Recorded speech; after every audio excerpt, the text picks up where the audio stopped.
നമുക്ക് നൂണിനായിട്ടൊരു ചാറുകറി ഉണ്ടാക്കാം. അതിനായിട്ട് ഒരു വെള്ളരി ഉണ്ട്. ഈ വെള്ളരി നമുക്ക് ഇതിൻ്റെ പകുതി ഇന്നലെ കറി വെച്ചതാണ്, ബാക്കി നടുഭാഗമാണിത്. ഇതിൻ്റെ രണ്ടറ്റവും ചെത്തിക്കളഞ്ഞതിന് ശേഷം നമുക്ക് ഇതിൻ്റെ തൊലി ചെത്തിയെടുക്കാം. കട്ടി കുറഞ്ഞ ചെറിയ തൊലിയാണ്.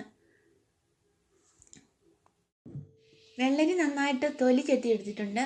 അതിന് നടുവേ പിളർന്ന് നമുക്ക് അരിഞ്ഞെടുക്കാം. ഇതിനകത്തേതൊന്നും കളയണ്ട, അകത്തെ കുരു എല്ലാം കൂടി കൂട്ടി കറി വെക്കാവുന്നതാണ്. അധികം മൂക്കാത്ത വെള്ളരി ആയിരുന്നു, അതുകൊണ്ട് അകത്തേതൊന്നും കളയാതെ തന്നെ എല്ലാം കൂടി അരിഞ്ഞെടുത്ത് കറി വെക്കാവുന്നതാണ്. ചെറുതായിട്ട് അരിഞ്ഞെടുക്കാം.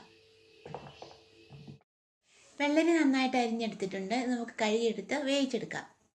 ഇവിടെ വെള്ളരി കറി നന്നായിട്ട് വെന്ത് വന്നിട്ടുണ്ട്. ശകലം പോലും വെള്ളം ഒഴിക്കാതെ തീയ വെച്ചതാണേ.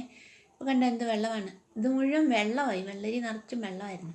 അതിലേക്ക് അരപ്പ് ചേർക്കാം. തേങ്ങയും മുളകും ചെറിയുള്ളിയും ജീരകവും മഞ്ഞൾപ്പൊടിയും കൂടി നന്നായിട്ട് അരച്ചത് ചേർത്ത് വെച്ച് കുറച്ച് നേരം നന്നായിട്ട് തിളയ്ക്കണം.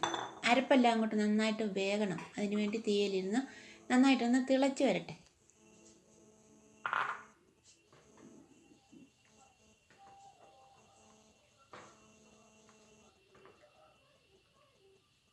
ഉപ്പും കൂടി ചേർത്ത്, ആവശ്യത്തിനുള്ള ഉപ്പും കൂടി ചേർത്ത് കൊടുക്കാം.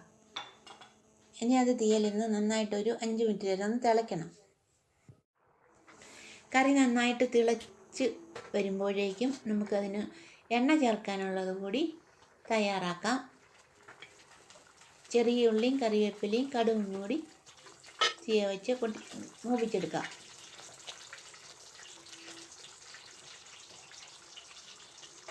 കറി നന്നായിട്ട് തിളച്ച് വെന്ത് വന്നിട്ടുണ്ട്.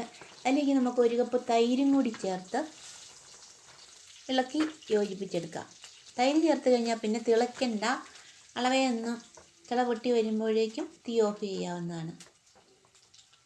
അപ്പോൾ നമ്മൾ താളിച്ച് വെച്ചിരിക്കുന്നത് കൂടി കറിയിലേക്ക് ഒഴിച്ചു കൊടുക്കാം. അപ്പോൾ നമ്മുടെ ഓണം സ്പെഷ്യൽ ചാറ് കറി റെഡി ആയിട്ടുണ്ട്.